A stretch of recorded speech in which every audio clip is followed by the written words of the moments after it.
Shalom, Bapak Ibu yang dikasihi Tuhan, selamat malam. Bagaimana kabar Bapak Ibu yang di rumah? Atau dimanapun Bapak Ibu berada, saya berdoa Bapak Ibu dalam kondisi yang baik, senantiasa dalam perlindungan dan kasih rahmat Tuhan. Hari ini kita akan sama-sama membahas dalam Hakim-Hakim 17. Dan sebelum kita mulai dalam pembelajaran kita pada malam hari ini, mari saya ajak Bapak Ibu untuk sama-sama memuji menyembah Tuhan. Kita berdoa, kita minta hadirat Tuhan untuk datang memenuhi kita, supaya kita dimampukan untuk mengerti dan urapan Tuhan turun atas kita semua. Mari kita sembah Dia. Korea wata shanda karawata sikiko. Kiara la la la la la wata karawata sikiko. Haleluya. Kami sembah Engkau Yesus. Kami tinggikan Engkau. Haleluya. Oh Yesus Tuhan. Kiara wata sikiko. Korea wata shande.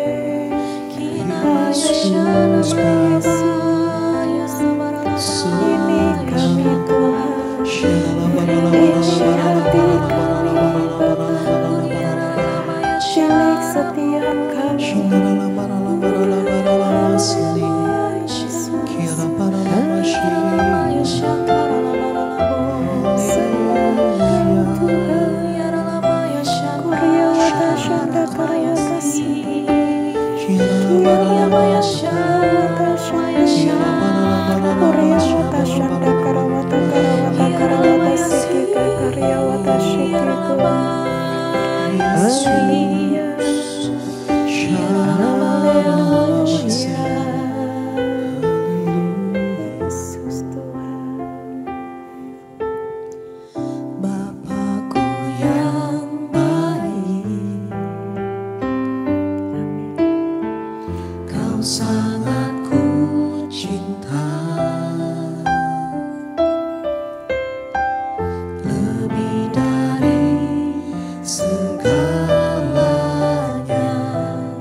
selalu nyata dalam hidupku, tak pernah berhenti berharap padamu, Yesusku, Kau segalanya. Tak pernah berakhir kasih setiamu, selalu nyata dalam hidupku, tak pernah berhenti berharap padamu, Yesusku, Kau segalanya. Yesusku, Kau segalanya. Yesusku, Kau segalanya.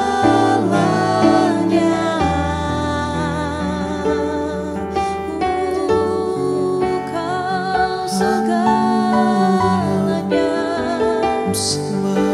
Oh Yesus, kami sembah. Yaramaya Shakarabaya Shakarabaya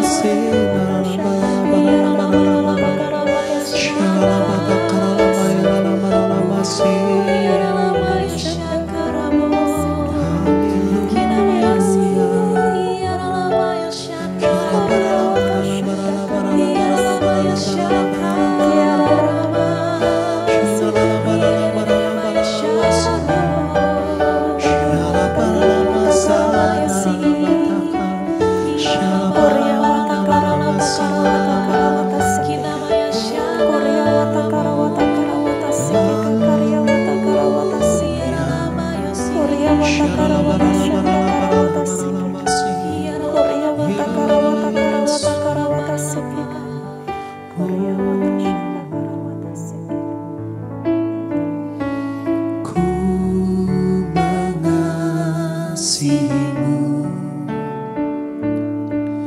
Yesus, Kau perlindungan bagiku, Kau beriku kelepasan, Kau beriku kemenangan. Ku bersyukur, ku bersyukur padamu. Hosana bagimu di tempat yang maha tinggi, Hosana bagimu Yesus di tata maha kudus. Ku memujimu selalu, ku sembah Kau selamanya. Sungguh Yesus, ku cinta padamu.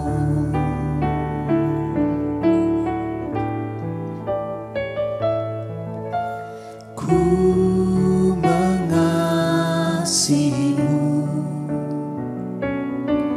Yesus, Kau perlindungan bagiku, Kau beriku kelepasan, Kau beriku kemenangan. Ku bersyukur, ku bersyukur padamu. Hosana bagimu di tempat yang maha tinggi, Hosana bagimu Yesus di tata maha kudus. Ku memujimu selalu, ku sembah Kau selamanya. Sungguh Yesus, ku cinta padamu. Hosana bagimu di tempat yang maha tinggi, Hosana bagimu Yesus di tata maha kudus. Ku memujimu selalu, ku sembah Kau selamanya. Sungguh Yesus, ku cinta padamu.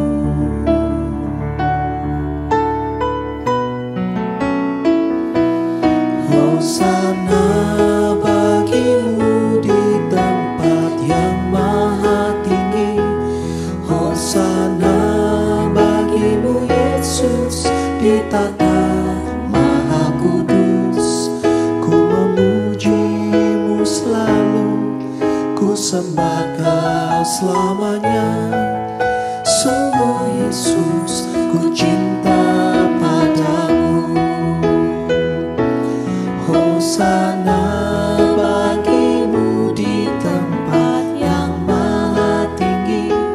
Hosana bagimu Yesus di tata maha kudus. Ku memujimu selalu, ku sembah Kau selamanya. Sungguh Yesus, ku cinta padamu. Sungguh Yesus, ku cinta padamu. Sungguh Yesus, ku cinta padamu.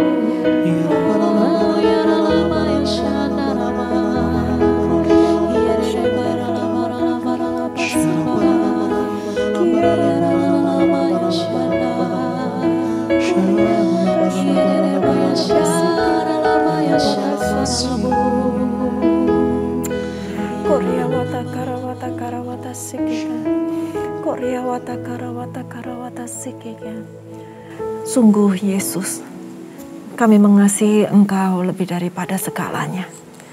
Lebih daripada dunia ini Tuhan. Lebih apa yang ditawarkan manusia kepada kami Tuhan. Biarlah Tuhan hati kami sungguh-sungguh mengasihi Engkau. Kami mengasihi Engkau dengan sepenuh jiwa, dengan sepenuh raga kami Tuhan.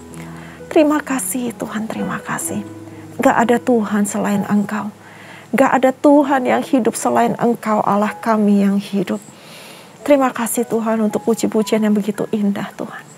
Kami percaya Tuhan, Engkau disenangkan melalui puji-pujian kami.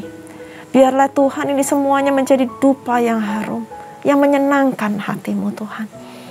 Terima kasih Bapa, terima kasih. Tuhan, kami butuh urapan-Mu Tuhan. Kami butuh urapan-Mu Tuhan, turun atas setiap kami. Supaya kami boleh mengerti Tuhan, apa yang menjadi isi hati-Mu. Kami boleh belajar, supaya kami bukan hanya sekedar tahu firman, tapi kami boleh mengerti lebih dalam dan kami boleh menjadi pelaku-pelaku firman.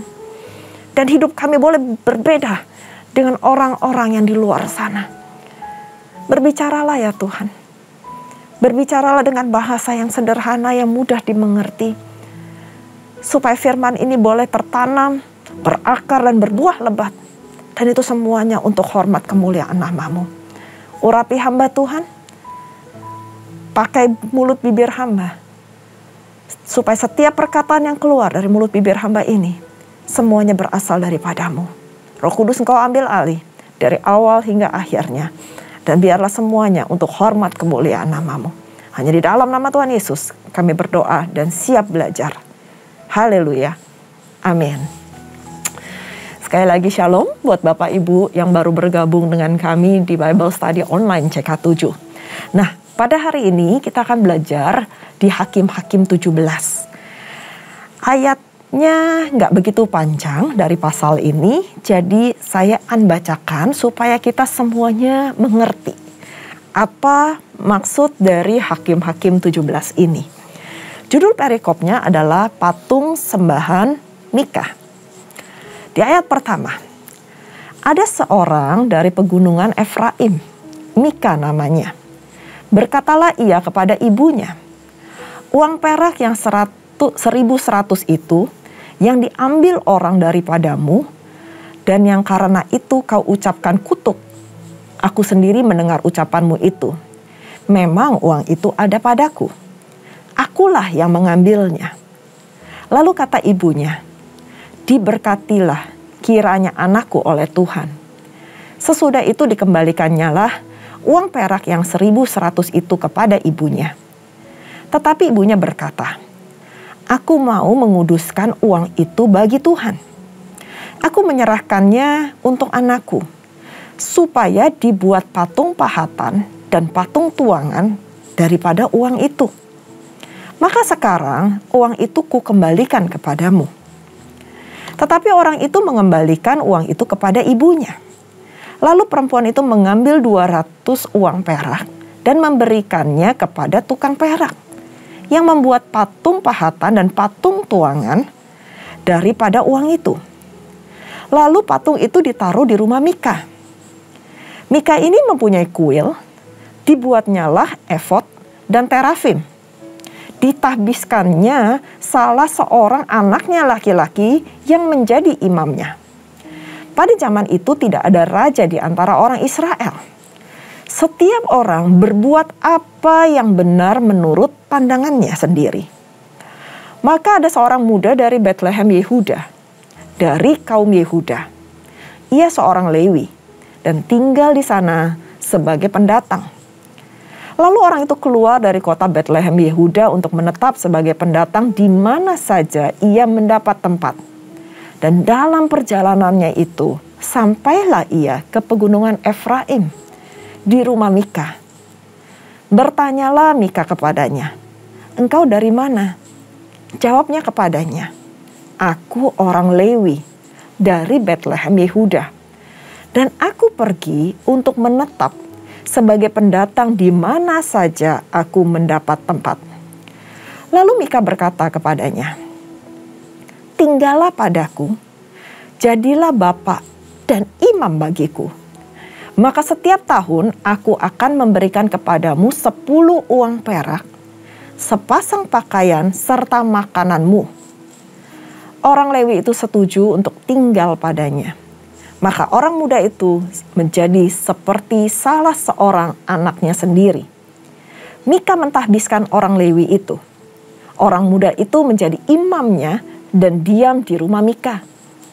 Lalu kata Mika, sekarang tahulah aku bahwa Tuhan akan berbuat baik kepadaku, karena ada seorang Lewi menjadi imamku.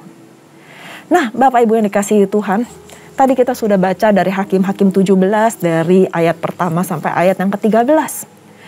Banyak orang beranggapan bahwa Tuhan akan berbuat baik kepadanya karena sudah melakukan sesuatu kebaikan atau kesalehan atau ritual agama secara lengkap. Mereka berpikir semakin banyak mereka beribadah, Tuhan akan mencurahkan berkat yang berlimpah. Padahal pemahaman itu tidak selamanya benar. Kenapa saya katakan selamanya tidak benar? Mari kita bahas. Kenapa hal ini nggak benar? Dan apakah hal ini berkenan kepada Allah? Apakah ibadah itu berkenan kepada Allah? Kalau ibadah yang tidak berkenan kepada Allah, maka jangan kita beranggapan bahwa Tuhan akan berbuat baik. Tuhan akan mencurahkan berkatnya kepada kita. Secara garis besar, bacaan ini ada 2 kisah di dalam bacaan ini. Yang pertama adalah Mika dan ibunya yang membuat patung untuk kepentingan ibadah. Itu tadi kita sudah baca dari ayat pertama sampai ayat ke-6.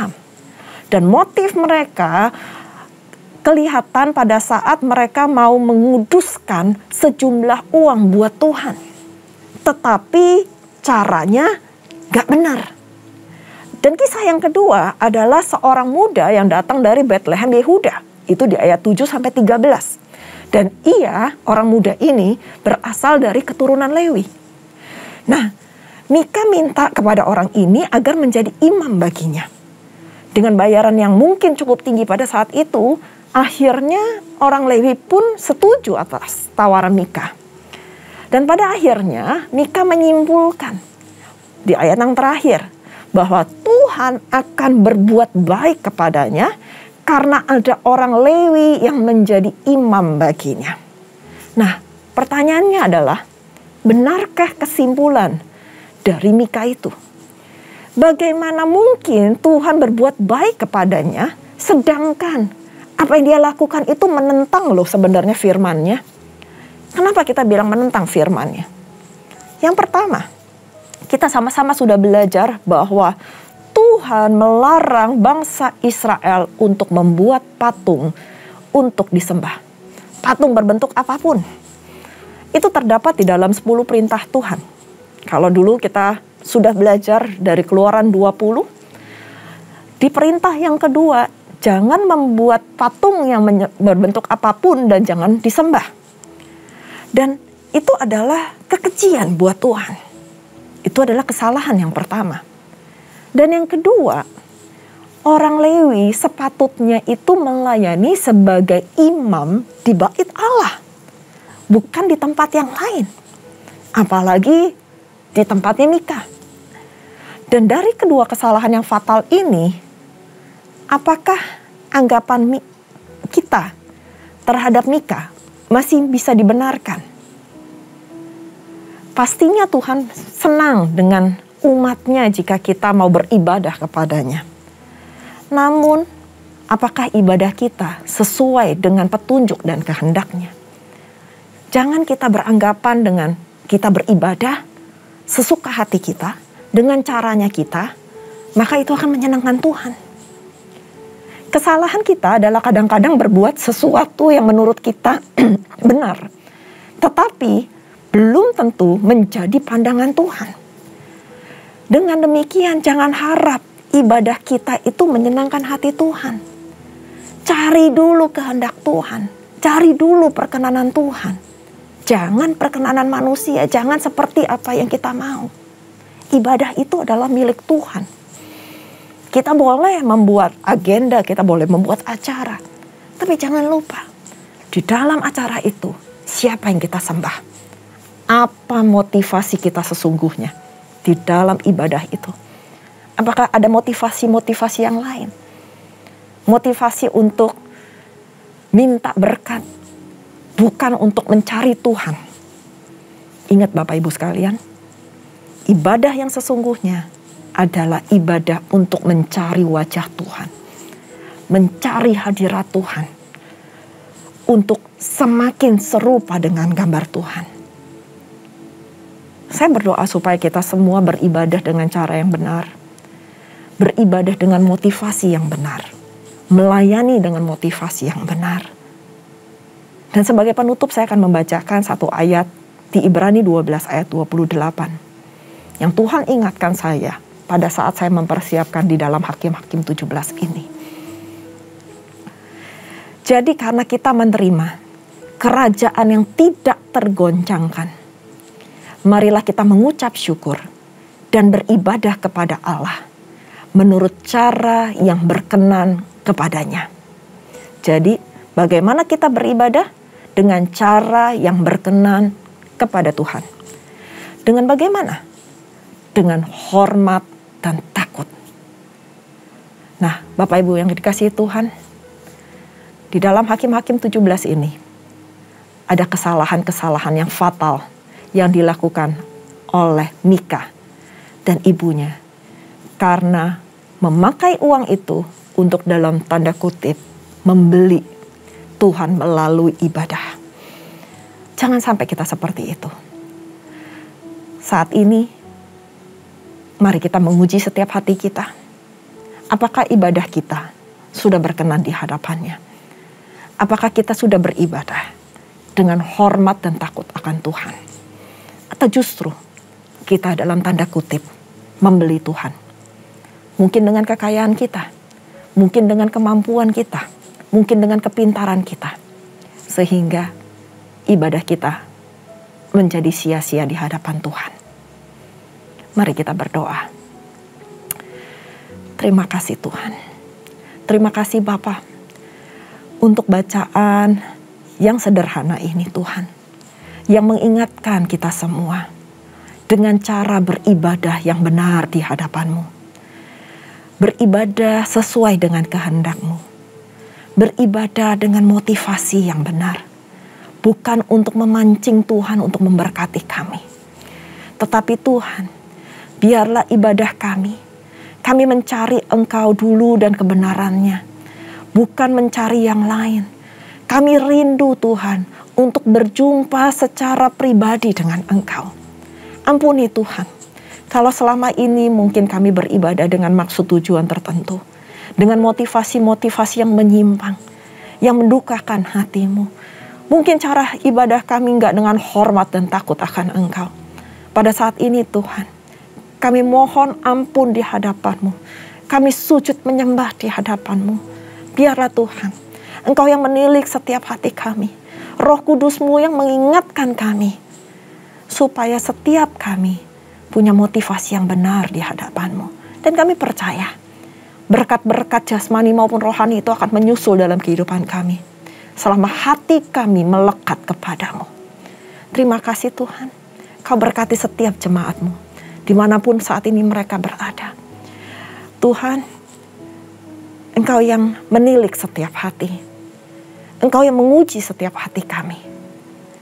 Dan Engkau juga Tuhan yang memberkati setiap ibadah-ibadah kami. Ampuni Tuhan kalau selama ini kami menyimpang. Tapi pada malam hari ini Bapa, kami berjanji, kami akan beribadah kepadamu dengan rasa hormat dan takut akan Engkau. Kami akan memperbanyak kapasitas kami untuk mengucap syukur. Kami akan lebih mencari kehendak-Mu. Bukan atas kepentingan diri kami sendiri, tetapi semuanya untuk menyenangkan hati-Mu. Berkati jemaat-Mu Tuhan, yang sakit Engkau sembuhkan, yang susah Engkau hibur, yang saat ini mengalami putus asa Tuhan, Engkau berikan semangat yang baru. Yang saat ini mungkin mengalami masalah demi masalah, Engkau berikan jalan keluar. Pemulihan demi pemulihan terjadi di setiap jemaat-Mu. Terima kasih Bapa, terima kasih Roh Kudus. Dan sebelum kami berpisah satu dengan lainnya, kami rindu untuk menerima berkat yang daripada-Mu. Mari Bapak Ibu yang dikasihi Tuhan, kita mengangkat kedua tangan kita dan kita siap menerima berkat. Terimalah berkat yang berlimpah-limpah dari Allah Bapa, kasih karunia di dalam anaknya yang tunggal, Tuhan kita, Yesus Kristus, dan persekutuan manis dengan Roh Kudus, menyertai Bapak Ibu sekalian, mulai saat ini sampai Tuhan Yesus datang untuk kedua kalinya, menjemput kita di awan-awan permai, dan bahkan untuk selama-lamanya. Mari kita yang sudah menerima berkat, sama-sama katakan, amin. Tuhan Yesus memberkati. Shalom.